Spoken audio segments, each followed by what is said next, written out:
बसमिल्लाहिर्रहमानिर्रहीम बिस्मिल्लाहिर्रहमानिर्रहीम। मैं हूं मंजूर हसन और आज का हमारा जो टॉपिक है वो रिलेटेड है डबल ज्यूपार्डी से। तो डबल ज्यूपार्डी किसे कहते हैं, ये क्या है, इसके लवाज़मात क्या हैं, आज वो हम पढ़ेंगे। सबसे पहले डबल ज्यूपार्डी जो है ये under section 403 of the CRPC जो है अंडर उसके डील होता है, सेक्शन 403 ऑफ द CRPC। इसके साथ रिलेवेंट जो सेक्शंस या आर्टिकल्स है तो वो article 13 of the constitution 13A of the constitution of Pakistan है 1973, और इसी तरह section 26 of general classes act, और क्रॉस रेफरेंस में फिर इसके साथ सेक्शन 11 ऑफ CPC है जो हमारे साथ रेस जुडिकाटा है। अब डबल ज्यूपार्डी किसे कहते हैं, तो डबल ज्यूपार्डी ऑक्सफोर्ड डिक्शनरी ने जो इसकी मीनिंग लिखी है तो वो है trial for the same offence. Trial for the same offence ये है कि एक बंदा, इस रूल के अंडर ये है कि एक बंदा एक ही गुनाह के लिए, एक ही जुर्म के लिए 2 मरतबा उसे सज़ा नहीं किया जा सकता। ये इसका सिंपल मतलब है। इसके साथ रिलेवेंट कुछ मैक्सिम्स है, तो उसमें सबसे पहले नेबोडेट, बेस, उजेरी, प्रोइडम, काजा, ये एक है। इसका मतलब ये है कि no person should be twice disturb for the same cause. इसी तरह इसके साथ आर्टरी फोइस एक्वेट, फॉर्मली इक्वेटेड एंड और आर्टरी फोइस कन्वेक्ट, फॉर्मली कन्वेक्टेड, ये दोनों मैक्सिम्स भी इसके साथ प्रिवेल करते हैं। और इसका मकसद ये है कि एक बंदा जो एक जुर्म करता है उसके लिए वो 2 मरतबा सज़ा ना हो, 2 मरतबा वो ट्राई ना हो, तो ये इसका मकसद है। अब रूल ऑफ डबल ज्यूपार्डी क्या है, या सेक्शन 403 हमें क्या बताता है, तो सेक्शन 403 कहता है कि एक बंदा अगर एक कॉम्पिटेंट कोर्ट ने उसे एक मरतबा कन्वेक्ट किया है या उसे एक्वेट किया है या उसे सज़ा दी है या उसे बरी किया है, तो वो दोबारा उसी सेम ऑफेंस के लिए, उसी सेम काज के लिए, उसी सेम फैक्ट्स के लिए वो ट्राई नहीं किया जा सकता, उसे सज़ा नहीं दी जा सकती। इसके साथ एक केस लॉ रेलेवेंट है, PLJ 1978, सुप्रीम कोर्ट 221। इसी तरह और भी जो है बहुत सी लॉज है, इसके साथ बहुत से केस लॉज है, बहुत से जजमेंट्स है इस पर, मगर उस सब का मकसद यही एक है कि एक मरतबा एक बंदा ट्राई हो गया है, उसे सज़ा हो गई है, तो वो दोबारा उसे ट्राई करना, उसे सज़ा देना, ये बार्ड है, ये एक एक्सप्रेस बार है on second conviction or secondly trying someone for the same offense। अब इसके एसेंशियल्स क्या होंगे, क्या क्या चीज़ें एक इसमें होंगी एक केस में या एक सिचुएशन में, तो उसे हम जो है सेम ऑफेंस कहेंगे या सेम केस कहेंगे। तो इसमें सबसे पहली बात यह है कि प्रीवियसली इंस्टीट्यूटेड ट्रायल होगा। एक पिछले ज़माने में, एक पिछले वक्त में जो है एक केस उसके ख़िलाफ़, एक क्रिमिनल केस उसके ख़िलाफ़ शुरू किया गया होगा और वो अदालत में ट्राई किया गया होगा। अब सेमनेस ऑफ ऑफेंस होगा इसमें, दोनों ट्रायल्स जो है उसमें सेमनेस ऑफ ऑफेंस होगा, दोनों ऑफेंसेस जो है वो सेम होंगे। अब सेम का मतलब क्या है, तो सेम का मतलब ये है कि वो उसके फैक्ट्स भी सेम हो और उस पर जो सज़ा लागू होती है, जो सज़ा दी जाती है उस क्राइम के लिए, वो भी सेम हो। ये इसका मतलब होगा सेम। अब पिछला जो अदालत था, तीसरा इसका जो एसेंशियल है वो ये है कि पिछले जो अदालत में केस ट्राई किया गया हो वो कॉम्पिटेंट जुरिसडिक्शन हो, उसके साथ दायर इख्तियार था उस केस का, तभी जो है ज्यूपार्डी, रूल ऑफ ज्यूपार्डी इस पर अप्लाई होगा।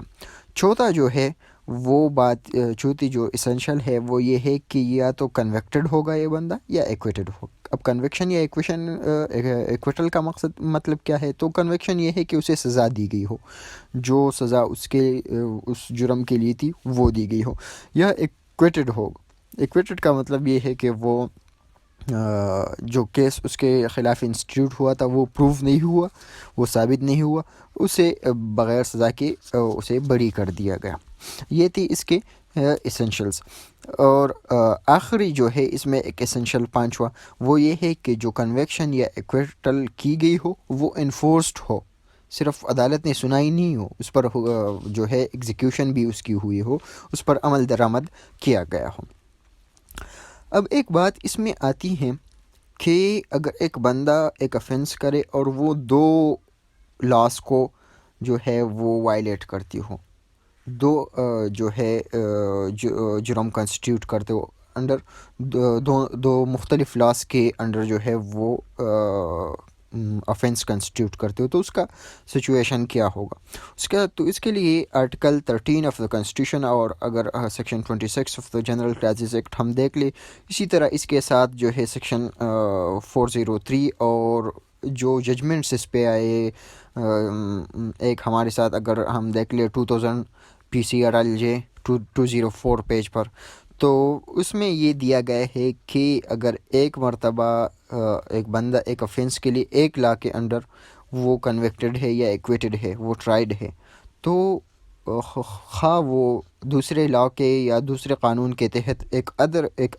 افینس کریٹ کرتا ہو وہی فیکٹس، لیکن وہ پھر دوبارہ اس کے لیے ٹرائی نہیں کیا جا سکتا۔ ہاں، تو وہ اس طرح ہو سکتا ہے کہ 2 لاس کے ایک ہی افینس جو ہے وہ 2 لاز میں ہو، لیکن ایک بندہ اگر ایک لا کے انڈر وہ ٹرائیڈ ہے تو دوسرے لا کے انڈر وہ دوبارہ نہیں ٹرائی کیا جا سکتا۔ اب کچھ کیسز ایسے ہیں جہاں پر سیکنڈ ٹرائل جو ہے یا دوبارہ کسی کو ٹرائی کرنا یا اسے سزا دینا یہ بارڈ نہیں ہے، اس پر کوئی پابندی نہیں ہے۔ تو اس میں کون کون سے آتے ہیں؟ تو اس میں سب سے پہلے ہے کہ اگر ایک فیکٹس جو ہے وہ 2 الگ الگ افینسز کریٹ کرتے ہوں۔ مثال کے طور پر ایک بندے نے جو ہے وہ کسی کو مارا ہے، ایک بندے کو، اور دوسرے بندے کو اس نے قتل کیا ہے، تو اگر یہ بندہ ایک کے مارنے کے لیے سزاوار ہو گیا ہو اور دوسرے کے قتل کرنے کے لیے نہیں ہوا ہو ابھی تک، تو اس کے لیے یہ دوبارہ ٹرائی کیا جا سکتا ہے، دوبارہ اسے سزا دی جا سکتی ہے۔ دوسرا یہ ہے کہ ایک ٹیسٹ ہوتا ہے کہ افینسز اس میں جدا جدا ہے یا سیم ہے، تو اس کے لیے یہ ٹیسٹ ہے کہ اس میں دیکھا جائے گا کہ جو افینس ہے اس کے لیے سزا کیا ہے، سزا ایک ہی ہے یا 2 الگ الگ سزائیں ہیں، ایک بات یہ ہوگی۔ اور دوسری بات یہ ہوگی کہ جو ایویڈنس، جو ثبوت چاہیے اس کو ثابت کرنے کے لیے اس افینس کو، وہ سیم ہے یا الگ ہے۔ تو اگر الگ ہوئے یہ دونوں باتیں تو وہ ڈسٹنکٹ افینس ہے، الگ افینس ہے، الگ جرم ہے، اور اگر سیم ہوئے، ایک جیسے ہوئے یہ دونوں باتیں، تو پھر وہ سیم افینس ہے۔ اب اس میں ایک اور ہے کہ اگر یہ بندہ اس کو سزا ہوئی ہو اور اس کے بعد کوئی دوسرا افینس کمٹ کیا گیا ہو تو اس کا کیا ہوگا؟ مثال کے طور پر مثال دیتا ہوں۔ مثال کے طور پر ایک بندے نے کسی کو مار دیا، اسے چوٹ پہنچائی، اسے مارا، تھپڑوں سے مارا، لاتوں سے مارا یا کسی ڈنڈے سے مارا، اور وہ زخمی ہے، اور اس کے زخموں کے لیے اس بندے کو ٹرائی کیا گیا، اسے سزا دی گئی ہو 5 سال کی، 10 سال کی، جتنی بھی سزا ہے اس کی وہ اسے دی گئی ہو، اور وہ بندہ ان زخموں کی وجہ سے پھر مر جائے بعد میں، اس سزا کے بعد میں، تو کیا دوبارہ یہ ٹرائی کیا جا سکتا ہے اس کے مرڈر کے لیے؟ ہاں، وہ اس کے مرڈر کے لیے دوبارہ ٹرائی کیا جا سکتا ہے، کیونکہ یہ ایک الگ افینس ہے اور یہ اس کے بعد کمٹ ہوا ہے۔ اب ایک اور ہے، وہ یہ ہے کہ اگر جو پچھلا عدالت تھا اس کے ساتھ دائر اختیار نہیں تھا تو کیا ہوگا؟ تو پھر بھی دوبارہ جو ہے ٹرائی کیا، جیسے مثال کے طور پر ایک مجسٹریٹ آف سیکنڈ کلاس ہے اور اس نے چوری کے لیے ایک بندے کو کنوکٹ کیا، مگر وہ رابری بھی وہ سیم فیکٹ جو ہے وہ رابری کنسٹیٹیوٹ کرتی ہے، تو پھر دوسرا عدالت جو ہے وہ اسے دوبارہ ٹرائی کر سکتا ہے اور دوبارہ کنوکٹ کر سکتا ہے۔ تو یہ تھا ہمارے ساتھ ڈبل جیوپارڈی اور رول آف ڈبل جیوپارڈی۔ آج کے لیے اتنا ہی کافی ہے، دعاؤں میں یاد رکھیے۔ اللہ حافظ۔